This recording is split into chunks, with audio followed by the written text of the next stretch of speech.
Ibn Abi Hatim radiallahu anhu, one of the great scholars of the hadith, in his Sunan, he reports that Iblis made a dua to Allah, and he said, "Oh Allah, you want me, or you created me to have fitna, to do fitna on the children of Adam. I have no power on the children of Adam until and unless you allow me to. So grant me the power to cause fitna to children of Adam." So Allah subhanahu wa ta'ala said, "For you is that." Then Shaitan said, "Oh Allah, give me more, increase me in it." Listen to this. He said, "What? Increase me in it." So Allah said, whenever a child of Adam is born, you will have another shaitan that is also born. Meaning for every human being that exists in this dunya, there will be another shaitan that Allah subhanahu wa ta'ala allows shaitan to actually procreate and to have more children. For every child that is born in this dunya, there is another shaitan that comes into existence as well.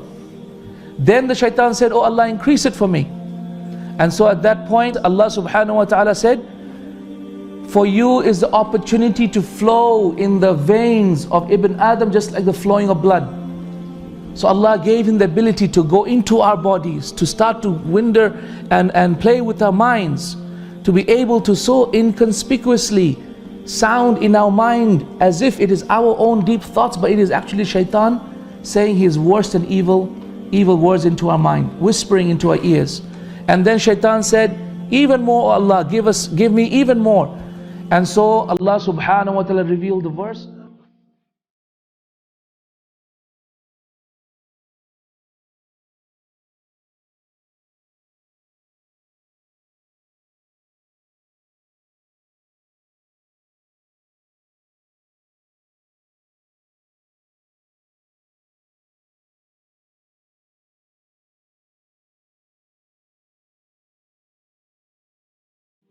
What is this verse?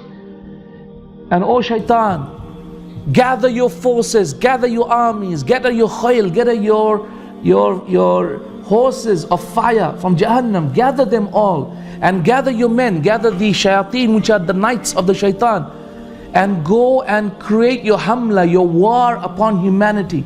وَأَجْلِبْ عَلَيْهِمْ بِخَيْلِكَ وَرَجْلِكَ, and go and destroy them with your forces of evil. Go and attack them. وَعِدُهُمْ, and promise them everything under the heavens and the earth." And then Allah says, وَمَا يَعِدُهُمُ الشَّيْطَانُ إِلَّا غُرُورًا. And whatever shaitan promises you, it's nothing but a mirage. It's nothing but a dream. It's just facade. It's fake. It's nothing but a lie.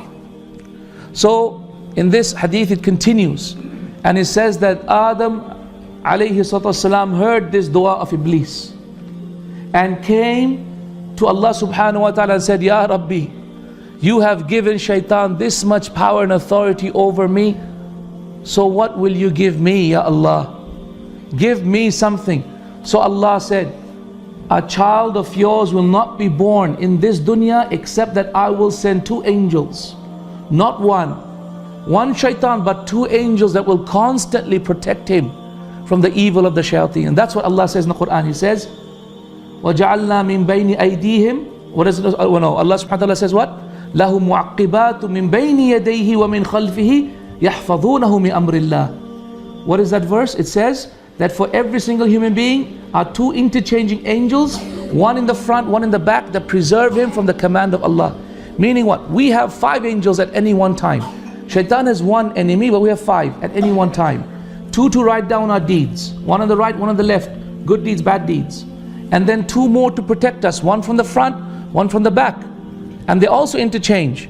And then a 5th one to simply whisper into our ears, "Do good, do good, say this, say that, say subhanallah, say alhamdulillah, say la ilaha illallah." And he is our good side. 5 angels. Allahu Akbar. So Adam became happy. And so he said, "Oh Allah, give me more." So Allah subhanahu wa ta'ala told him, "For every bad deed, I will only write 1 bad deed, or I will remove it, meaning I will forgive it. But for every good deed, I will write 10 good deeds." So he became happy. And he said, "Oh Allah, give me more." So Allah subhanahu wa ta'ala said that I promise you that my forgiveness is forever open until the soul leaves the body. Meaning once the soul is in the body, then Allah subhanahu wa ta'ala's forgiveness is always open. And then, because shaitan asked 4 times, so Adam alayhi salam, our father, asked the 4th time, Ya Rabbi Zid, give me even more than that. And so Allah subhanahu wa ta'ala replied, قُلْ يَا عِبَادِيَ الَّذِينَ أَسْرَفُوا عَلَىٰ أَنفُسِهِمْ لَا تَقْنَطُوا مِنْ رَحْمَةِ اللَّهِ. Meaning, do not at all despair, at all, do not have any doubt at all that Allah loves us so much. He cares for us so much. He really wants to be with us in Jannah. He did not create us to punish us at all. That's why this verse is the strongest verse ever revealed in the Quran. As was reported, some of the scholars said, which is the greatest of verses? They said Ayat al-Kursi. Another one said, which is the greatest verse about Allah subhanahu wa ta'ala, Qul huwallahu ahad, Allahu samad, right?